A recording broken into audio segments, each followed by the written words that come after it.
when we talk about an environment or ecosystem, do you know the worth of an ecosystem? You know how much a forest is worth? Or simple word, what is the worth of your mother at home? Anyone want to attempt? What the worth of a mother at home? If you have understood that, then you know what is mother earth house. What is the value you will give to mother at home? Someone want to take up this? Okay, that is a slightly complex. I will take up that discussion at the end of my talk and come back to you. And we have written a book which was launched on October 13 on the natural capital accounting and valuation ecosystem survey. You know, some aspect I will discuss in my talk today. You know, those who want to know more about my work, this is the portal where you get everything. You know, our database and all those things you will get it here. And the research papers are available here. You know, the agenda of my science is to make sure all of you have clean air, water and environment. If you have clean air, water and environment, you are healthy and you will be productive. That's what the country requires. And for that, you need to maintain the ecosystem integrity. That is where people like us have to take appropriate decisions. You know, as a human being, all of us should have spinal cord. When we have the responsibility as a decision maker, our spinal cord should work. You know, that is something you have to, and probably some of the youngsters may not know. There is a road passing through the campus. Unni Krishnan road to connect into the Bellary road. The government wanted to have that in a big way, and there were protests, and a committee was constituted. I was asked to study that. And when I came to the campus, I found hardly few faculty were talking against the road. They were suppressed. I was surprised. Then I went ahead with my studies. I gave a report to the government saying that road should not come in the campus. More importantly, I highlighted two aspects. One is, it's going to affect the research that is being done in the campus through the pollution. There are studies on pollinators and all. We should not have the road within the campus because this campus has been giving a wonderful contribution to the country, the productivity, the crop productivity, etc. Then the second thing I highlighted was many girl students work in these farms and they need to be secured and safe. Having a road will be creating a vulnerable situation in the campus. You know, for almost the government accepted my arrangement and BDMP was not happy, and that is the reason. And recently, I think about a year back again, those bunch of jokers cropped up. They said they have to have the road. And BDMP shows in a video, in a virtual meeting, shows a road as if that road is already created. You know, some highway, they were showing as if this is a well done in the campus and only the permission is required. Fortunately, the government of Karnataka had invited me for a meeting. I just came to the campus. I saw the condition of the road as it was 10 years back. I wrote to Pandita Sharma, who was the chief secretary, saying that they are lying. We should not allow this road to happen. I am not an agriculture scientist, but I have a concern for the food, that what we get, and security of the food. For that, we should not have the road, I said. And then, I don't know, the paper is kept aside. And I also wrote to her, being an officer from women fraternity, you should not allow the system which become vulnerable to the women in the country. A lot of girls work there. And also it is incentive for boys also. Allowing the hooligans to move in this one, we should not allow that to happen. Why I made that remark is we need to assert, we need to prove that we have the spinal cord. Of course, the journey was not smooth. I received a phone call, but I made the person who called me to sweat than me sweat. Okay? So now with that, let me take you to the first principle of nature. You all would have studied. Maybe the first semester, the food chain. You look at this carefully. The producer produces the food, which is eaten by the next level, herbivore and carnivore. And then finally, whatever is left in the system gets converted to elemental form by bacteria and fungi. That's why when you look at the nature, there is nothing called waste. Where do you see waste? I'm asking a question. Where do you see waste?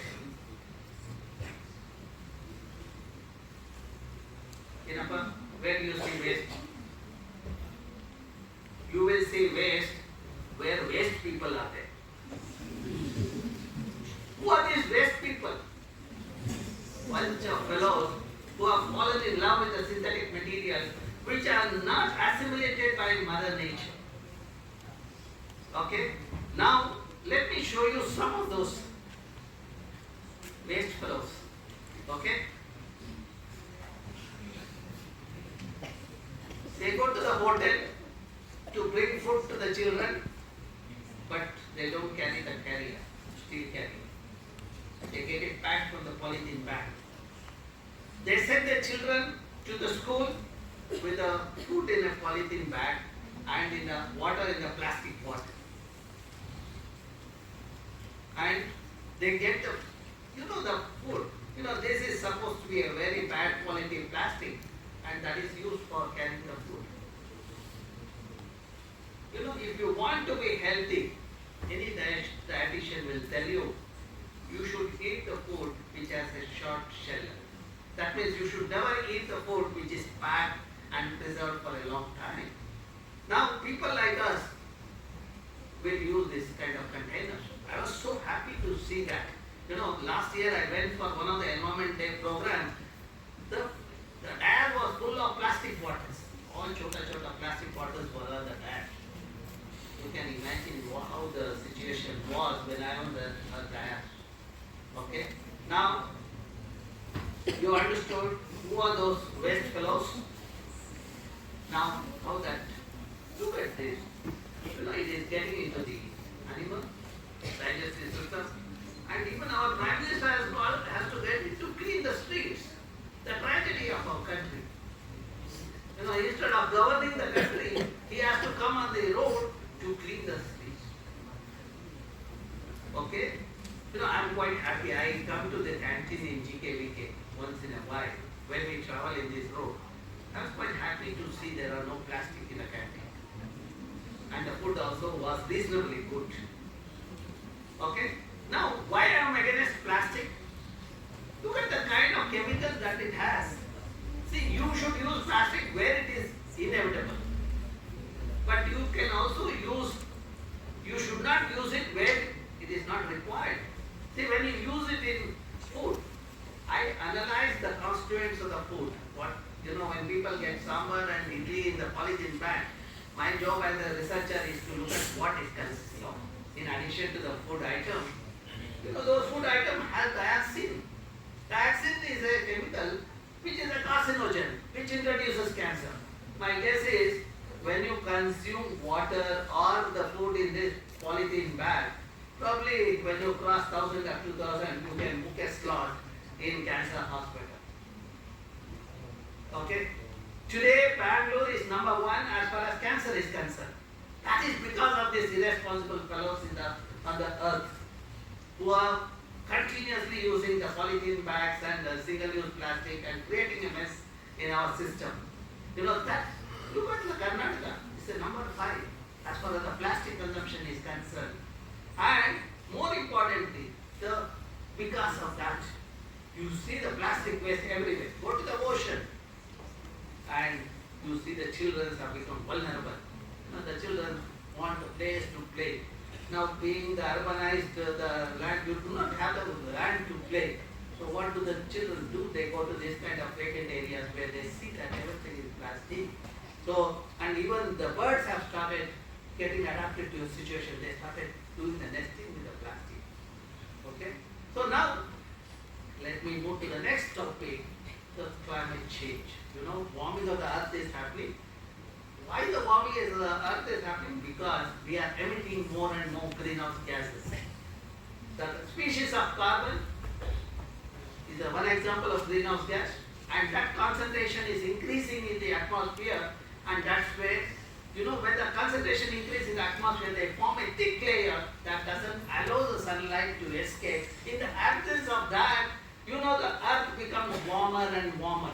When earth becomes warmer and warmer, naturally the temperature change will happen, changes in the rainfall pattern, etc. happen. Now, is that true? Look at the data, which highlights that increase in temperature. The last week, Intergovernmental Panel Climate Change released a report warning us in next 3-4 years, the increase in temperature would be about 1.5 degrees Celsius. So we are going to pay the heavy price. And what is the consequence of changes in climate? You see that natural disasters will increase, like floods, drought, etc. And the second thing is sea level rise is happening. Now, another aspect you can see is that how it affects the species. Your livelihood depends on the crops. How your livelihood get affected when there is an increase in temperature. Let us try to understand. See, for example, coral bleaching with a 1.5 degrees Celsius increase in temperature, we lose 70%. And if I increase by another 0.5 degrees Celsius, you see 99% of corals I will lose. Then look at the plants, insects and vertebrate loss. It is 6 or 8 plant and 4 vertebrate with 1.5 degrees Celsius increase in temperature, and with another 0.5 degrees Celsius, it will be about 18 insects, 16 the plants, and these are the endemic plants. And these are, you know, the insects, when I talk about, we lose the pollinator. If we lose pollinator, pollination won't happen and you will not have the productivity of the crop. That is the cost we are going to pay with this. Then drought, about 350 million people get affected with 1.5 degrees Celsius, and another 0.5, you see 410 million people will get affected. And sea level rise is about 48 centimeters with 1.5 degrees will become the 56 centimeters. Look at the kind of the people get affected in this one. About 50 million people get affected with an increase in temperature. Do we require such a situation? So the science says that we need to be cautious. If we do not, see, then you look at the crop productivity by 2100 will fall by 60%. You know, that's where when you study, please make sure to develop the climate resilient crops, focus on climate resilient system, so that at least with the pools around, it's very difficult to change the system. You know, I have a big brother who is ruling United States. His name is Mr. Trump. He doesn't believe in climate change. With such pools around, naturally we are going to pay the heavy price. And heavy price is that a country like India, we lose the 60% of our crop productivity. You can imagine what is the situation we are going to face. Okay? Then, to summarize, the floods, droughts, the glacier melt, and increase in sea level, crop productivity decline, these are some of the issues we need to keep in mind when we talk about the climate change. And to summarize, we will have it affects the food security, more importantly, water availability, and cities become vulnerable.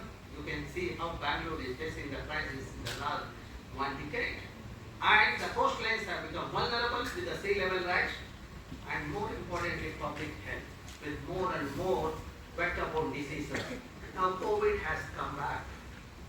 You see that every day the number is increasing, and so is the death also. Only when that death happens in somebody's house, they know the pain of the COVID. You know, but for COVID to happen, we have given the favorable parameter, that is increase the temperature. When you increase the temperature, vector-borne diseases increases. Okay? Now let me take you to my home, Western Ghats. I spend a lot of time in my home, Western Ghats. We start from Kerala to Gujarat, about 1,600 kilometers. And it is a part of the earth. We have only one earth. And that earth, as per the scriptures, we have 8 to 12 million species. And as per the science, we have estimated about 1.5 million species. Out of 1.5 million species, we know the biochemical composition of about 15%. Even before we find out the biochemical composition of all the species on the earth, we are losing them. Why do you need biodiversity? When I say biodiversity, diversity in the biological organisms, it could be plants, animals. When you have varieties of plants and animals, you have variety of food. Because of variety of food, your body gets immunity. That's why you need the biodiversity. Look at the people in the Western Ghat district, the kind of food they take, at least 5 to 6 items every day, they get the immunity. They are so healthy. And every time when the results are announced, look at Dakshina Kannada is on the top, or Udupi is on the top, SSC results. Okay? That means it also improves the IQ level of the youngsters also with the diversity. Okay? So now, let us try to understand which part of the earth has a higher amount of the varieties of plants and animals. As you go latitudinally, you will see at 8 to 14 degree latitude, you have the highest number of plants and animals. 8 to 14 degree latitude corresponds to the Kerala, Gujarat, Tamil Nadu part, Kerala, Karnataka and Tamil Nadu part of Western Ghat. That means some of us have inherited such a diverse region. It is our responsibility to conserve it, to protect it and give it to our children. Okay? Now, how do we do that? That's where I use the technology. We have learned the satellites way back in 70s. Every 21 or 30 days interval you get a picture of the earth. When you have the picture of the earth at regular interval, you can find out what changes are happening in the forest, agriculture, ecosystem, etc.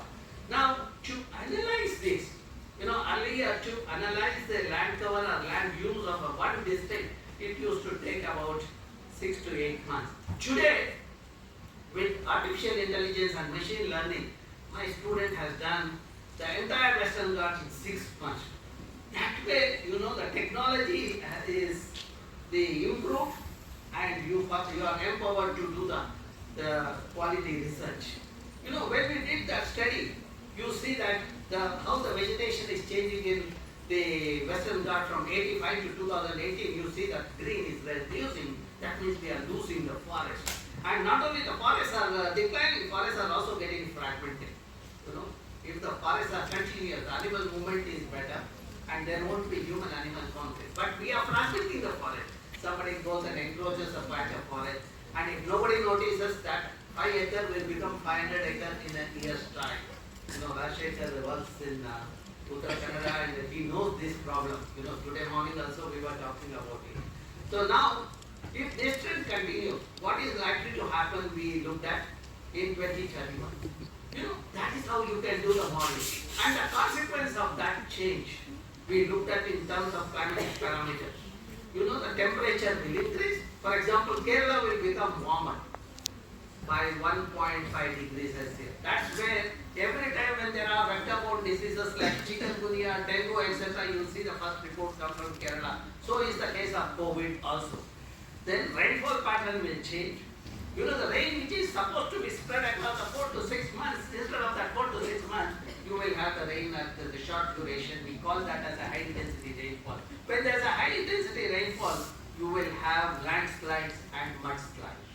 Now that's what we noticed in Kodagu and the Wayanad. I published this article in 2018.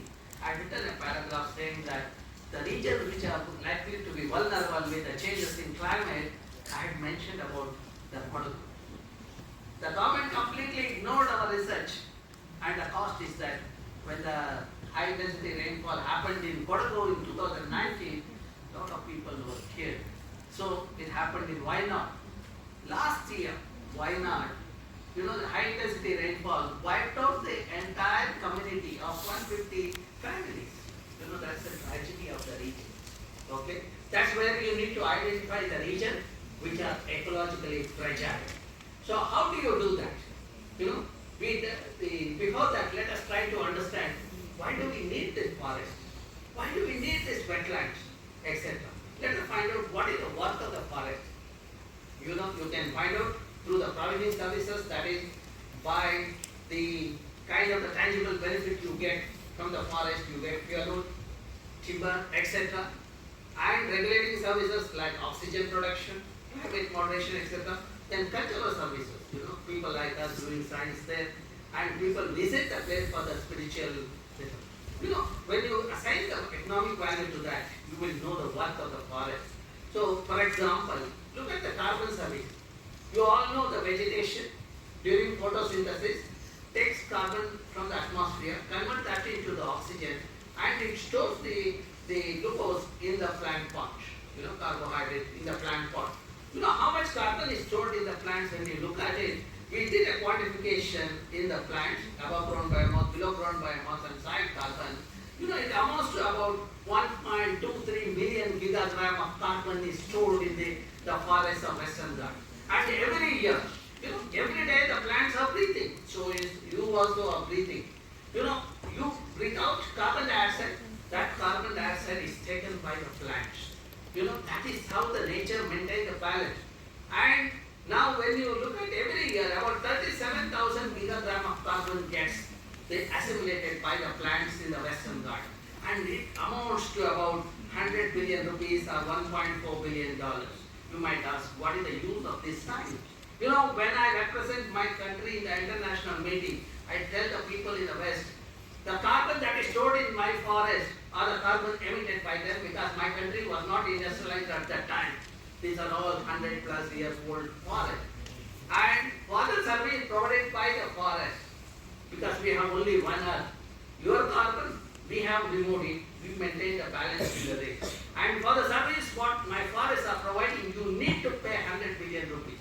You know, that is the amount we can demand and get it for conservation activities in the countries like India.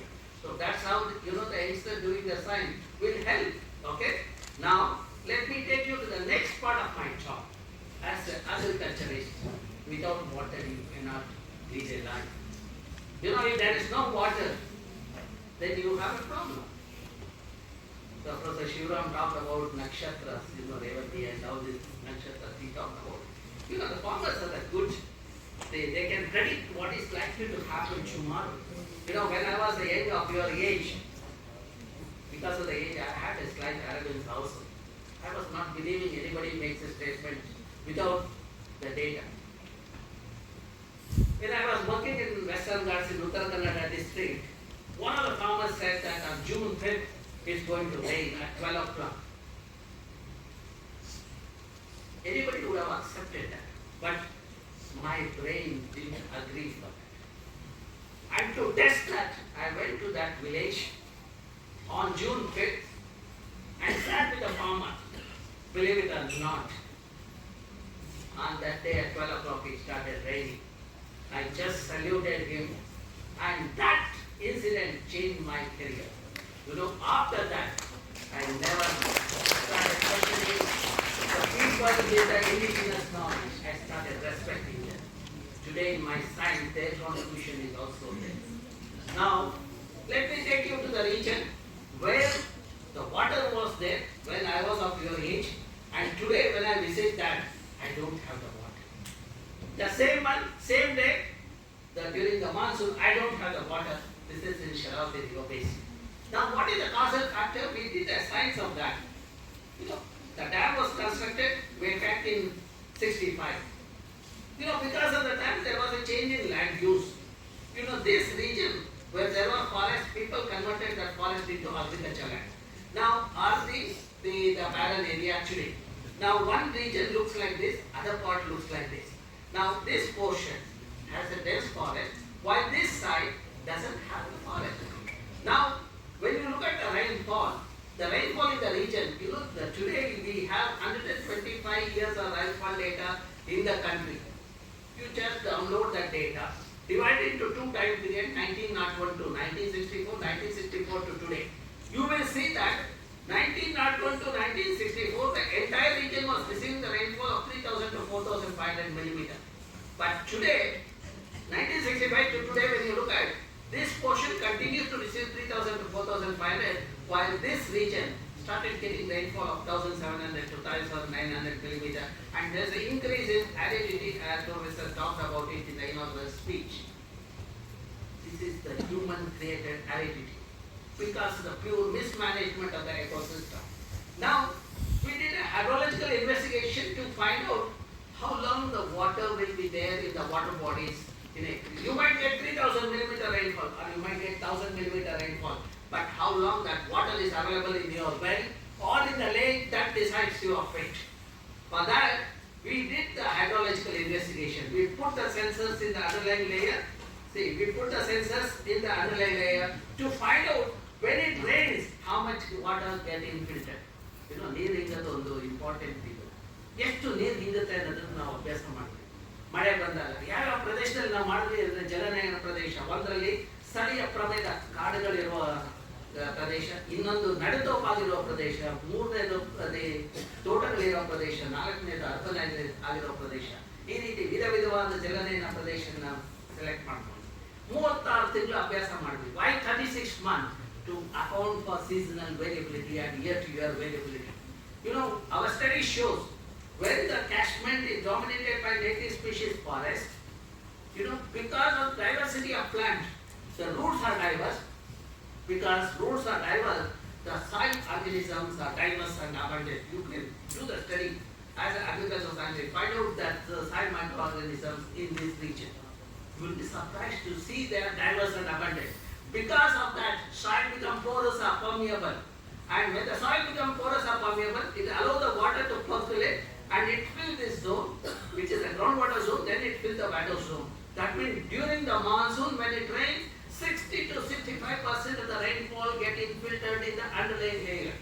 And that is the water that is available during the post-monsoon period. That means 4 months of rain, you have water because of the rain. And next 8 months, the water that is stored in this region moves laterally to the water body. That's how we have the water in the water body during the post-monsoon period. Now, let us try to summarize what I said so far. This is the region where you get 12 months of water. Here we get 8 months, here you get 6 months, and here is 4 months.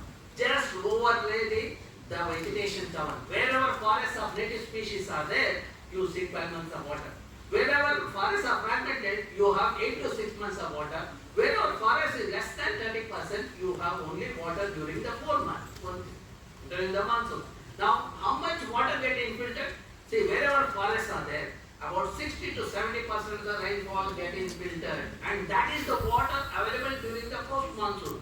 And this is the degraded land where you have water infiltration only 28 to 30%.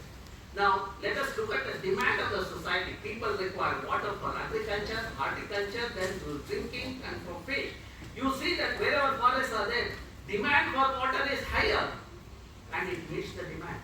Whereas here, the demand is there, but there is not sufficient resources. You see that here, the green graph is higher than the red one. The demand is the red and yellow color, where the resource availability is this.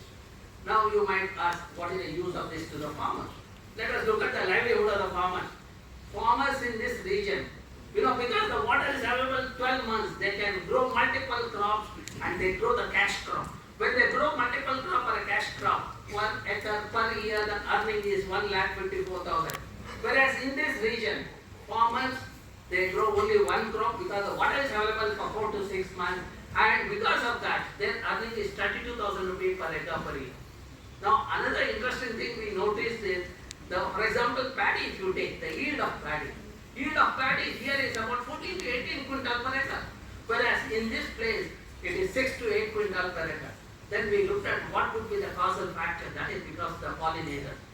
In this region where native species forests are there, pollinators are there, abundant and diverse. Because of that, pollination become efficient. Because of that, yield of the crop is higher. Whereas in this region, yield of the crop is not that high because there are no pollinators. Now you understood the role of pollinators in the livelihood of the farmers. If farmers have to be prosperous, pollinators have to be there. So when you do the studies on agriculture system, please keep this in mind. Make sure the pollinators are also kept in the system so that people get their required the yield. Now, we also did the study on biodiversity of animals also. You know, these dots indicates various the taxon, the sloth, bear, tiger, etc. They all are there when water is there for 12 months. In a region where there is no water, I found only two-legged animal. You know who is that two-legged animal? Humans. Okay. So now in this region, we discovered two species of the fish. You know, they are small fish. We named it as Cisturum aboriensis, Cisturum charonensis. They also have a medicinal property. You know, they are cures for bronchitis and asthma. I thought that okay, if I culture it in Bangalore lab and multiply it, I can become a billionaire. You know, when we did that in our lab, when we cultured those fish in our lab, and when we looked at the medicinal properties, none of those species, the specimens had any medicinal property like Bangaloreans. Which meant, for the fish to have medicinal property, you have to culture it in this habitat. For the fish to survive in that habitat, the water should be there for 12 months. For water to be there in that the streams or water bodies, you should maintain the forest integrity of native species. See, that shows the linkage between the forest ecosystem to the diversity of the aquatic organisms. You know, when I go to the farm, I see the farmers are so active in the early morning, 5:30 to 6 o'clock or 8 o'clock. But today I see some youngsters sleeping in my lecture. Happily they are sleeping. You wake him up, let him wake up. We need such sleeping masters in our system. Not like that, okay, in that case, but okay, let me get into the another part. You know, I have come with a purpose to make each one of you to learn some concept. Otherwise, I don't give a talk everywhere, okay? Now, let me give an example of a frog. You all call frog as an amphibian.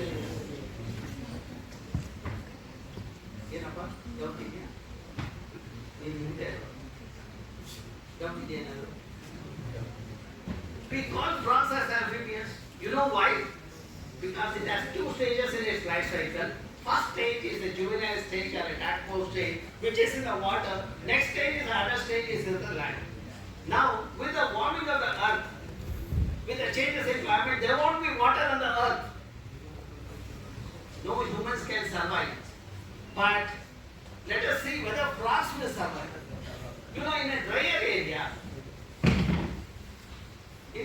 area, we found the frogs reproducing. We are surprised. Without water, how that reproduction is happening without a tadpole stage. When we did the monitoring of those species, you know, fertilization of the egg happens in a species Pilatus leucoridus, and after fertilization, that frog species has bypassed the tadpole stage, and we saw the elder ones coming out of the fertilized egg in 14 days. In the field we noticed. Then I asked the student to bring those specimens to the Bangalore. When we monitored that in Bangalore lab, the fertilized egg, on 14 days we saw all the chotu frogs moving in our labs. So that means that frog has learned how to bypass the tadpole stage, how to get out of the water crisis, how to get adapted to the situation. But I'll write it and give you, when there is no water on the earth, neither I will survive nor you will survive. Only these organisms will survive. That's what the science says. That's why we need to wake up and make sure that we don't threaten the water availability on the earth. Okay? That is where we thought that let us caution the system, we develop the decision support system, integrating various variables in the system, you know, biogeochemical parameters, everything. We divided the entire Western Ghat into 5 minutes by 5 minutes grid or 9 kilometer by 9 kilometer, and in each grid, what kind of forest is there, what kind of biological organism is there, what kind of elevation, what kind of rainfall we put it in that. You know, we integrated that for the entire Western Ghat because of my 2.5 decades research. We could do it. We had the data and we had the will to share the data with the public. So that is what we did it. See, forest cover, and we gave a weight based on that, the kind of the quality of the forest.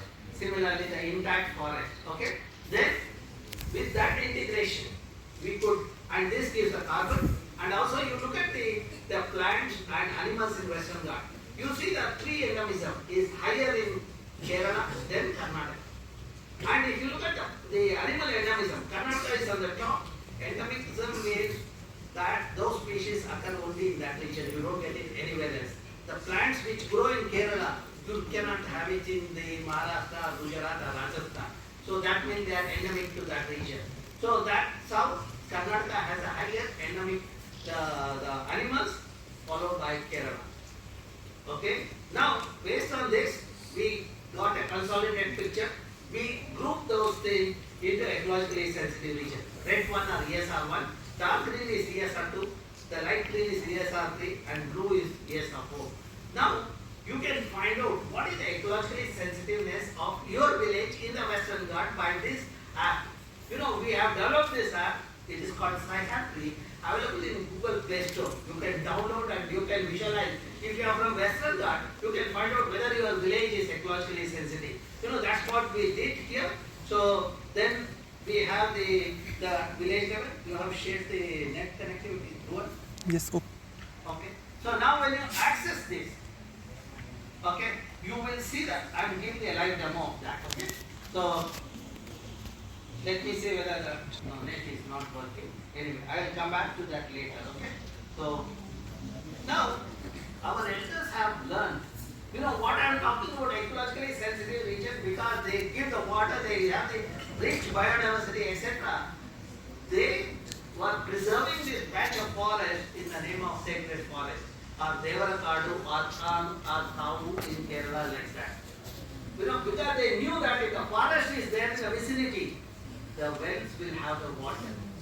You know, that is the kind of thing. But unfortunately, today we are converting that forest into the concrete chambers. You know, we have, instead of looking at the God in the forest, we have created God in a cement building, and we are creating that kind of mess in the system.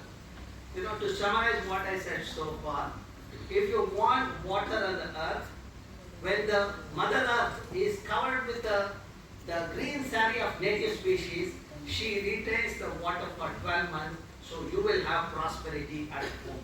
When we degrade that green saree of native species with less than 30%, we will have water only during 4 months, we will not have water during the remaining 8 months, which affect the livelihood of every farmers and every citizen on the globe. Okay, now let us understand the concept of sustainability before we get into the Bangalore. You know, I learned the concept of sustainability from this lady who is about 65 plus. You know, she goes under the water, and what is the job she does? She collects the biomass. How much biomass she collects? Every day, 1 bucket only.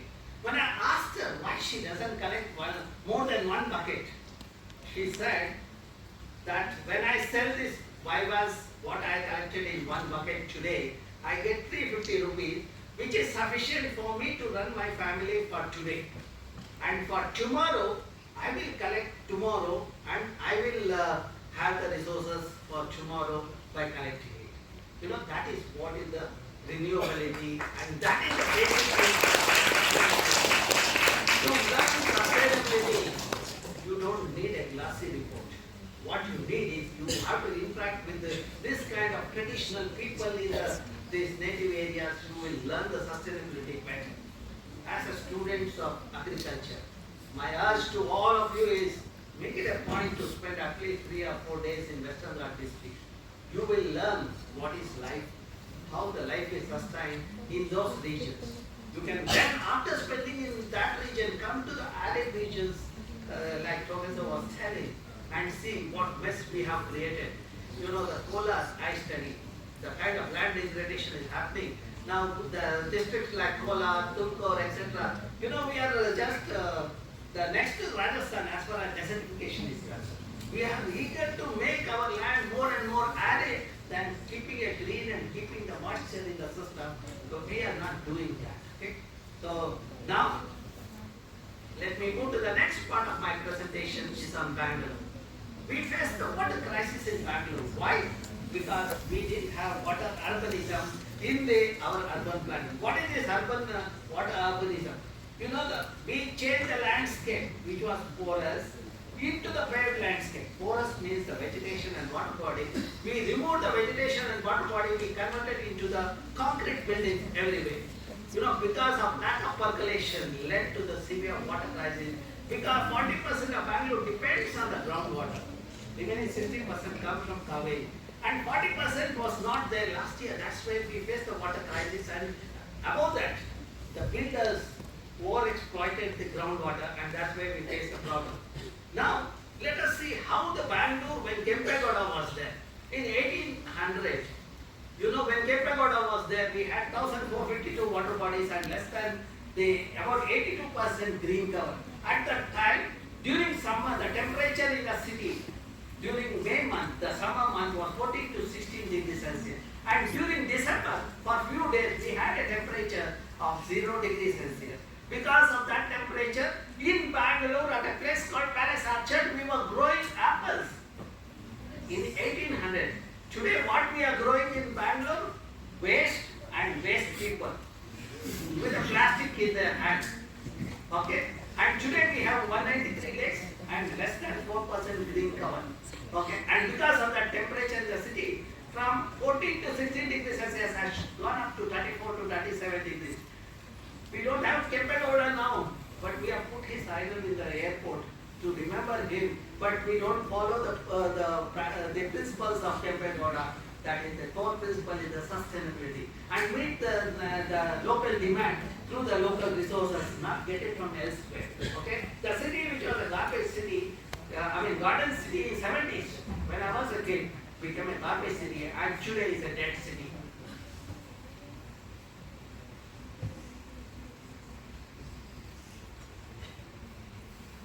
What man? Do you want me to continue, or you will give a talk? Shall I give the mic?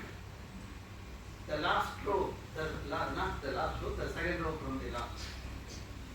The gentleman smiled at me, he understood whom I am targeting.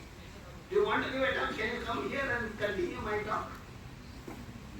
Because your voice is more stronger than my voice. I can hear you without mic.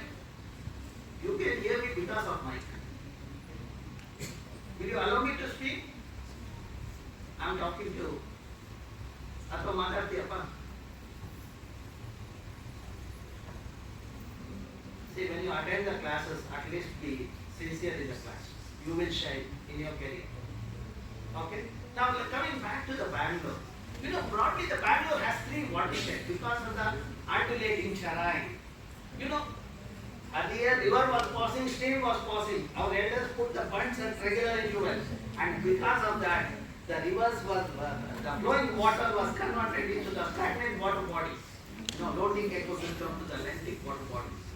And that's how we had about the 1,452 water bodies in 1800. Now today, I will come to that. Let us understand why lakes are required. You know, my study shows when lakes were there, people are getting a water in the wells at 60 to 100 feet. When the lake was removed, after 5 years it came down to the 500 to 600 feet. Today the same people have gone down to 1,800 feet and there is no water. Go to Nakshiti, not very far from here. Those people will tell you what is the kind of water crisis they are facing. You might ask me, if I recreate lake or if I rejuvenate lake, will I get back the water? You know, the Sarki lake was rejuvenated. I was a member of the committee. Within a year of rejuvenation of Sarki lake by desilting, the groundwater table went up by 300 feet in 12 months. And last year, when the entire Bangalore was facing water crisis and heat wave, Sarki lake had enough water. Not only that, because of the high moisture content, Sarki lake had good diversity of birds and other animals. Not only that, temperature there was at least 3 degrees lower compared to the city temperature. Don't we have the model to replicate? That's what we should do. Okay? Now, let us look at the worth of the lake. You know, lake gives us the fish, lake gives us the water, lake gives us the water, and also people like me can do the science. How much is that? It works out to be, if the lake is clean, like Rachinali Lake, Chakur Lake, it's about 10,500 rupees per day per hectare. When we pollute the lake, you know, the worth of the lake comes down to 20 rupees per day per hectare. You know, when the lake is polluted, there is not much fish. You know, now let us see. Who are the people depend on the lake? fishermen, washerwomen, farmers in the region are dependent on the lake. Who are the people who pollute the lake? Elite section of the city, who do not even know how to treat the waste. They think that sending the waste from their home, their responsibility has gone. That bunch of people are increasing in Bangalore. That's where we have the lakes are getting polluted in the system. Now, what are the threats to the lakes of Bangalore? Let us try to visualize through the remote sensing data of last 5 decades. So, this is how the Bangalore has changed. 68% green cover in 70s when I was a kid, and we had red less than 4%. Red are the buildings or a paved surface, blue is water body, yellow is an open space. Now today you look at 2025, 87% is concretized. I will visualize 1973, the city was with the 68% green cover known as a garden city. Then 90s industrialization started at Pini and Koramangala, you see changes are happening. Then 2000, ITBT sector came with the outskirts, we see the changes happening there. Then 2006, further intensification, 2009, further intensification.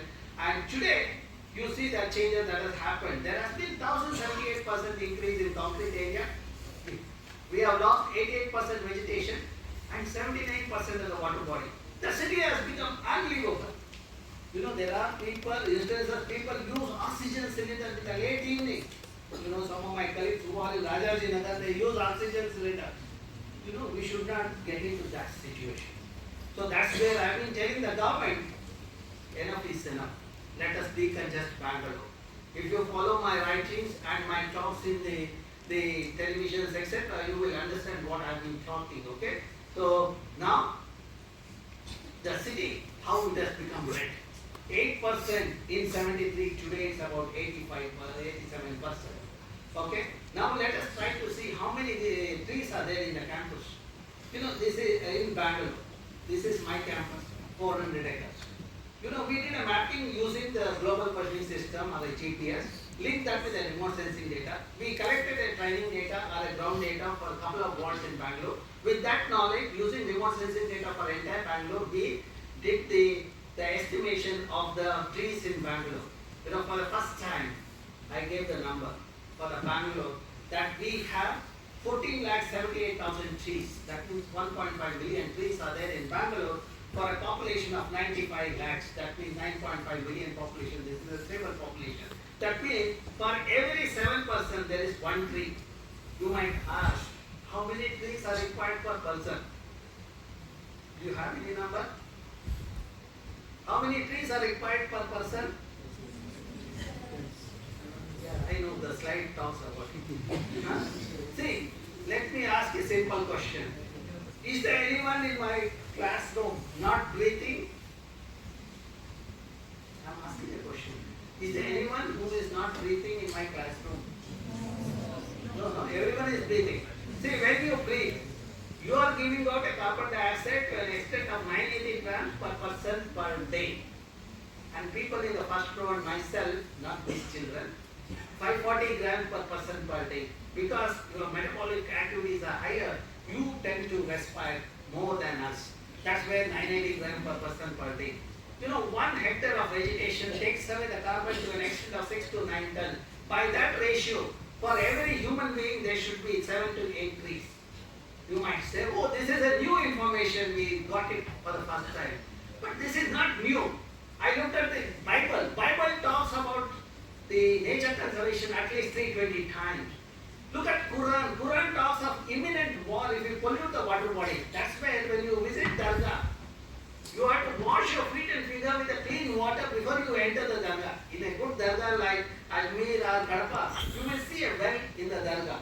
You will pull out water and wash your feet and figure, then only you enter the Dargah. They thought that if you practice there, you will practice at home and in community. Similarly, in our scripture, talks about the link between the water and the children and the trees. See, if you have a well at home, you have well trees. 10 wells are equal to 1 lake, 10 lakes are equal to 1 reservoir, 10 reservoir is equal to 1 child, 10 children are equal to 1 tree. There is a professor in this campus who was retired. After retirement, what he was doing? While taking a walk, He used to carry some seeds, he used to do the dispersal of the seed. And that's how the greenery has increased in the campus. That you may not know. These are the kinds of things you should understand. You know, when you see the seed, if you just take it and put it in the right place, you will see a plant for your life. You need to have two things in your life. One is plant, it gives you the oxygen. Second is a good wife at home. Which will happen only if you have respected Mother Nature properly. If you have not done it, you will not have a good wife at home. So now you understood the linkages. You know, that I said 10 children are equal to one tree. When I write it other way. When you cut your tree, you are murdering your own 10 children. You know, that becomes very effective. One of the forest officers came to my room saying, sir, you have written like this. Now I have to remove 179 trees for the road widening. If I remove 179 trees, tomorrow you will write an article saying that I have killed 1,790 children. I don't want to do that. So give me the solution. You know, that's how you are writing as a researcher, as a scientist. When you do it, you could be effective ambassadors of conservation. Okay, now let's look at the wetlands or lakes in Bangalore in 70s and today. You know, this is what one did the mapping using the topographic map. We had 546 lakes in Bangalore. Today it's about the 216 lakes are there. You know, we have lost the large chunk of water bodies in the city. That is the tragedy. Okay, so now 79% we have lost. I thought that this information should be available to the public. We created a Bangalore urban information system, and whatever the research we have done regarding urbanization, we have put it online. You can access this website, you can visualize how Bangalore is changing, how the trees cover in Bangalore, and all the details are put on the web. Okay? Then the next part is the how the temperature in the city is changing. You know, 21 degrees in 70s, in 90s, became 24 degrees in 2000, or 28 degrees in 2010. Today it's about 38 degrees. That means temperature is increasing in the city. Not only that, when you move from the center of the city, you will see wherever vegetation is there, wherever water bodies are there, temperature is at least 2 degrees lower. You know, GKVK campus is 2 degrees lower, and so is my campus. That's because of the good green cover in the region. Okay? So now, when we remove the lake, when we remove the interconnectivity among the lake, we face the problem of water scarcity and the floods. See, wherever lakes are removed, you see that has become a region for vulnerable situation with the flooding. Now, you saw that earlier, lakes in Bangalore were interconnected. Today, you look at this Bangalore, interconnectivity among the lake is lost. Now, when I did the study, where all we have lost, I went to Rajaji, R.R. Nagar. On the drain, a politician is sitting. Then next to him, my friend Sarathi is also sitting on the drain. You know who is that Sarathi? Recently he was jailed for a few days in one of the murder cases. Well-known hero. So all these zeros, when they do this kind of the encroachment, etc., it affects hundreds of families. You know, the tragedy was because of the drain encroachment, 2 youngsters were killed in that region when there was a high intensity rainfall in the region. Okay. Now, how the lakes are being used in Bangalore for dumping solid waste. We have the encroachment, people encroach the lake, construct a lake view apartment, people dump the liquid waste, and those who are away, they send it through the tankers. You know, when the lake is clean, it looks like this. When the lake is polluted, it looks like this. You know, when the lake is covered with the invasive species of macrophytes, you know, like water hyacinth, etc., it doesn't allow the sunlight to penetrate. In the absence of sunlight, algae doesn't go. Because algae is not there, fish doesn't grow. So now, that's where the worth of the lake comes down to 10,500 rupees per day per hectare to the 20 rupees per hectare per day. You know, Bangalore witnessed the frothing of the lake and the fire. This is because of the hydrocarbon, and this is because of the phosphorus in detergent. That means we are not treating the sewage and letting the sewage into the lake. What should be the solution? You should treat the sewage before letting into the lake. But what is what is the kind of the mitigation measure the bureaucrats of Bangalore did? They just put the barricade. They thought that, okay, the froth is coming to the road, because of that it is becoming a in use, let us put one wall. They spent 2 crore rupees to construct the wall. I had written an article in the media saying that this is only short-lived ad hoc thing. And I said 4 days your solution. 5th day you will see the froth on the road. As I predicted, the froth crossed over and it came to the street again. By the time they had spent 2 crores. There's a level of corruption in the system. We need to understand that. As long as you are passive, this will continue in the system. Okay? Now, how it affects us, let us try to understand. People use this lake water for growing vegetables in the downstream. They grow pudina, harvesopu, then carrot, then mulangi, etc. And also the fish in the lake comes to the Bangalore market. We collected those samples, we analyzed those samples. We found heavy metal in all these food items, in the fish, in the vegetable, etc. So you tell him, your neighbor, you tell him I am around. You don't have to visualize by closing your eyes, you can listen to me. Okay? So now, the implication of heavy metal getting into our food item is that cancer and kidney failures have increased in the city. As far as cancer is concerned, we are number 1. Kidney failure, which was 1 in 1 lakh about 12 years back, today is 1 in 5,000. Every ward in Bangalore have the dialysis unit. See, we have made the city the vulnerable because of the pollution in our food items. You might ask, which section of the society are getting affected? When I go to schools as a part of my school program, I come across in Ramachandra government school, one boy had lost a kidney. Then I thought it may be a problem in the government school because the children with the below poverty level come there. Then I went to the neighboring school, the English, the private school, IISc school. Their LKG child had lost the kidney, girl child, and in the same school, 8th standard, the 2 girls had lost the kidney, both the kidneys.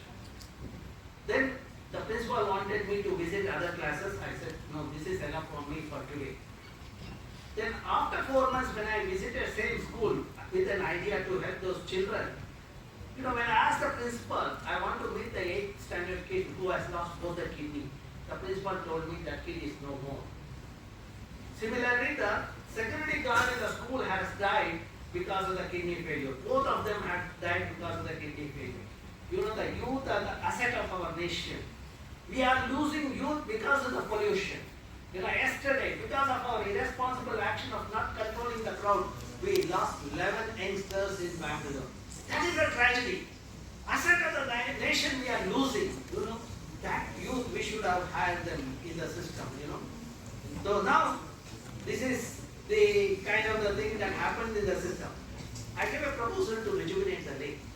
One is to decontaminate the lake by doing the desilting. Other one is through the arresting the contaminant, getting through the treatment plant, etc.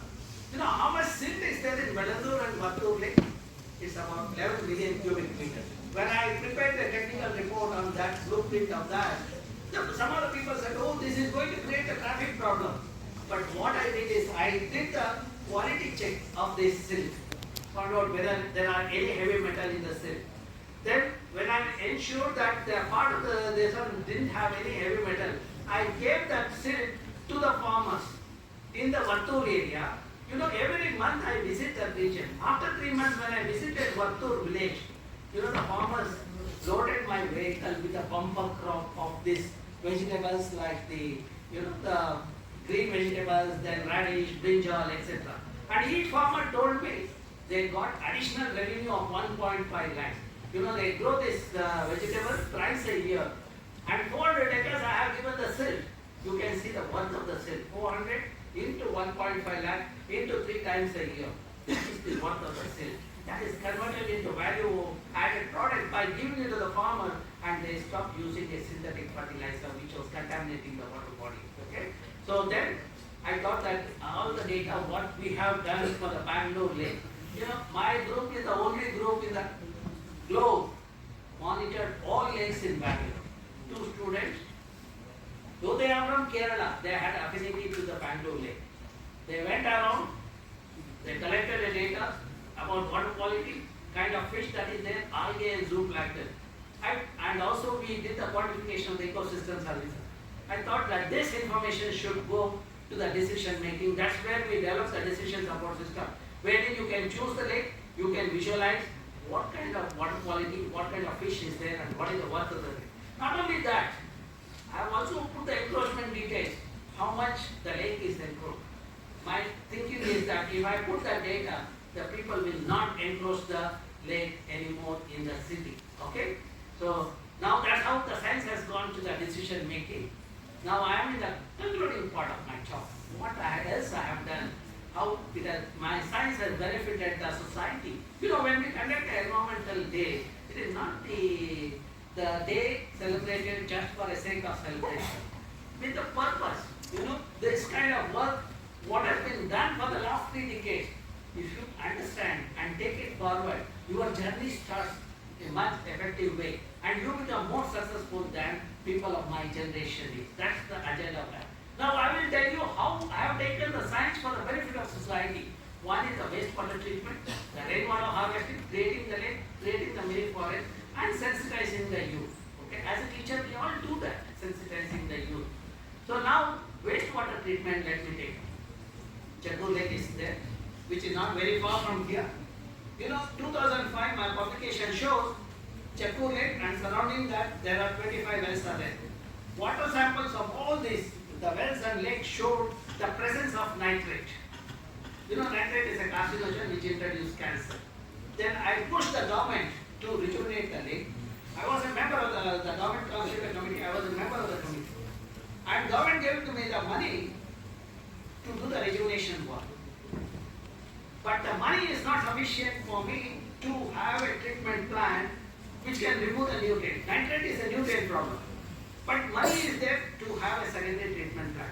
You know, primary treatment will remove the large particle, secondary treatment will remove the chemical ion, tertiary treatment is required for the nutrient removal.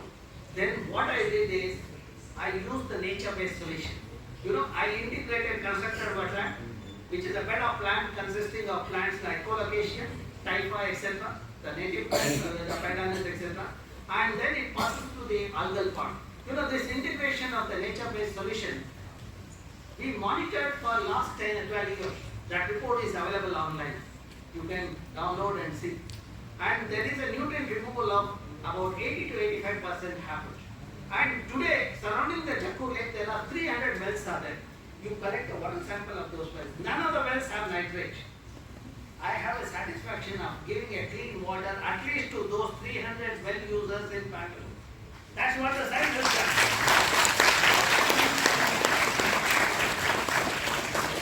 You all youngsters doing a very good science, working in agriculture. Every time when I see a food in my plate, I think of farmers. That's what, and also the efforts that have gone behind that is a form of science. You know, your contribution also should be towards the benefit of the society. You know, when you start doing this kind of thing, you will have the recognition in the system as well as the happiness at home. Okay? This is a lake created in the campus. This is a lake for my biofuel study. My students do that. Not only students are happy, I have an otter in the campus.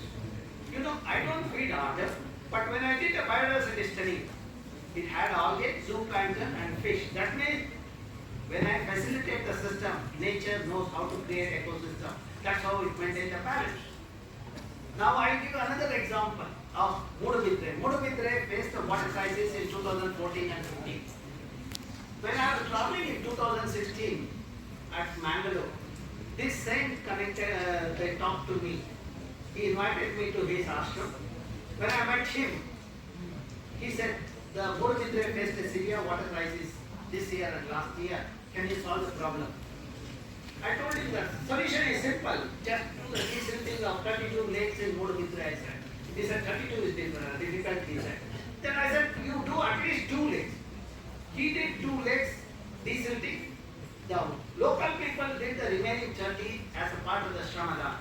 And in addition to that, same created a water body in the campus based on the report. in a 12-acre campus, he created a water body. We had given what is the size of the water body and how much water it collects. I gave a report on in the May month last week. I told him that June 5th, it's going to rain. If you create a water body, then it meets my requirement so that you can testing my science also, I say. Believe it or not, in 15 days, he creates the water body, and when the water collects there, he shares that photograph with me. The success is because of the youth. That is the responsibility of every elders in the system to train the youngsters so that they become a successful entrepreneur in the system. That is what happened. And last year, entire Karnataka faced the drought, but not more big rain. That is because of the desilting of the lake. That means we know how to solve the problem, but only that model has to be replicated throughout the country. And seeing the success here, I saw the CEO of Alvas is also there in the crowd.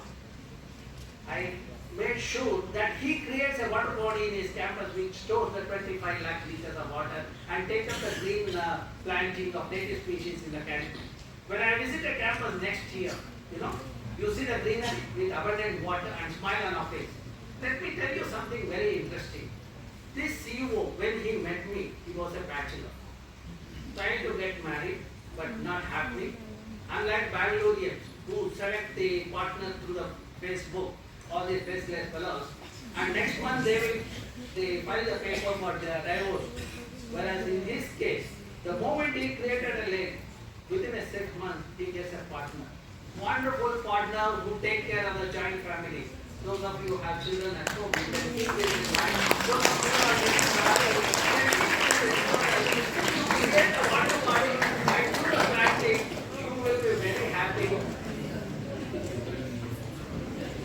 When you shout, I know that the message has reached, okay? That is good.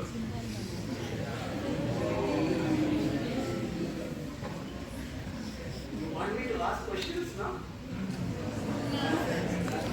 Okay, now let me tell you how to have water in Bangalore. My prescriptions are simple. Bangalore is in the rainfall of 700 to 850 millimeter. If I catch the rainwater, I have 15 TMC of water. How much water Bangalore requires? 18 TMC. 70% of the water which required for Bangalore is available in the form of rain. If I rejuvenate my lakes in Bangalore, 216 lakes, and retain the rainwater in the lake, I will have the groundwater recharge. I have solved the problem of water in Bangalore. And the second thing is, I am using 18 TMC of water, I am generating 18 TMC of wastewater. If I treat it similar to the Jaipur model, I have 16 TMC of treated water. That means 15 TMC because of rainwater harvesting, 16 TMC because of wastewater treatment. I have 31 TMC of water, which is a sustainable solution and which is a long-term solution for the Bangalore. That's where I have 5R formula. First R is a responsible citizen. When people have environmental knowledge, they become responsible. When they become responsible, they rejuvenate the lake so that I can retain the rainwater. They will also allow me to do the reuse and recycle the wastewater. See, when I write an article saying that we should move towards treating the wastewater and reuse it, people write to me asking me, why do you want us to drink the sewage water? My question to them is simple. Come with me. I will take you to Mysore. When you travel from Mysore to Bangalore, you will see a lot of Mysoreans letting their sewage into the Kaveri. And that Kaveri water which is coming to your house is the sewage of Mysoreans. Instead of drinking that sewage of Mysoreans, don't you think it's better if you treat your sewage and drink it? Which will be more tasty. Okay? Now, after the last 1 minute of my talk, come to my campus. You will see this climber. I was fascinated by this climber. I felt that I should have it in Bangalore, that too in my campus. I brought that seed to the Bangalore. That pot had 14 seeds. Out of 14 seeds, 7 seeds I kept in my lab. Other 7 I planted in 7 locations. Out of 7 locations which are planted by me in the same climate, same kind of soil, only 1 has survived. Where it survived? Next to the building where I worked for 2 decades. That means even the plants know who will take care.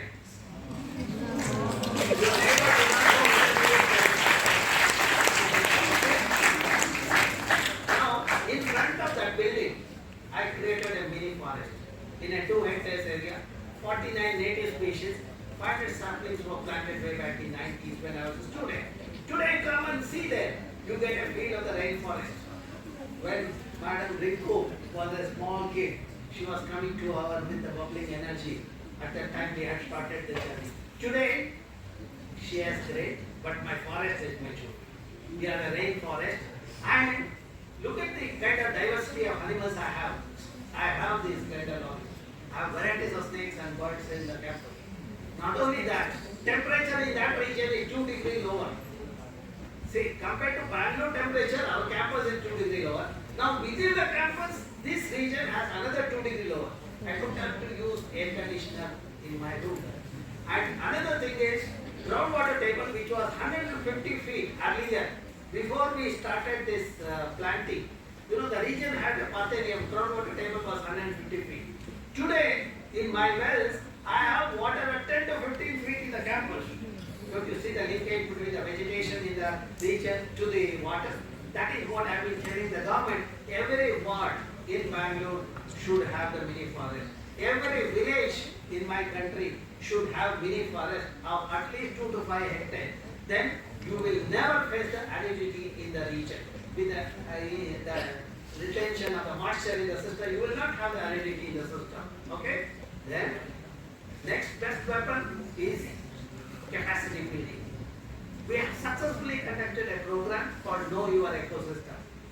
When Rinku Verma graduated, she was actually with us in some of the program called Know Your Ecosystem. We used to get a scientist from the Canada and US, and every once in 2 years when we conduct an event, they used to come for a conference, and then that week we used to take them to school so that they used to interact with the kids, and we also used to work in the lecture.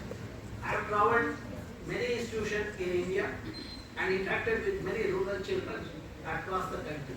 I must have given about 2,000 lectures in the schools. And also I conduct a course called environmental management for the people working in industries and working in the universities, for their capacity building.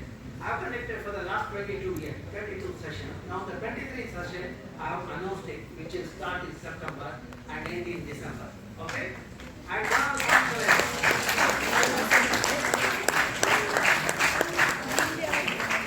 have successfully conducted is the Lake Symposium once in 2 years.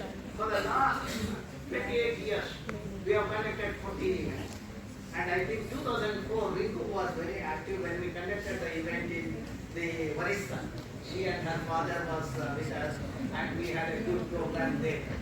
The uniqueness of this event was the audience is 1,000 to 1,200, but 30% are the school children and college students like you youngsters. When you attend the event of like that, you will listen to the experts who have done a job for the 200 decades. Okay? The capacity building, knowledge enhancement happens.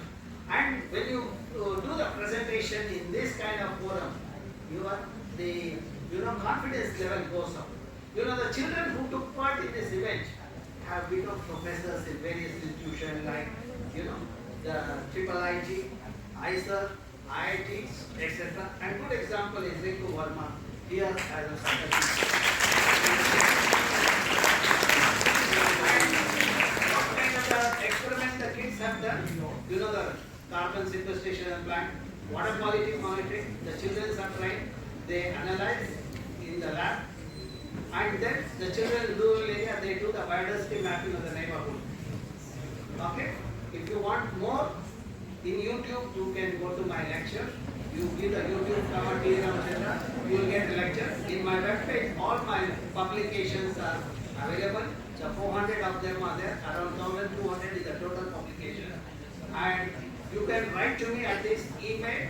I do not use mobile because as a teacher, I strongly feel that I should not waste my time with the unnecessary gadgets. Okay? My job is to create the technology, not to misuse. That's where I was slightly disappointed when I saw youngsters in the forum like they continuously using the mobile. Of course, those children understood and they have not used it after that wanted. And all our work is archived.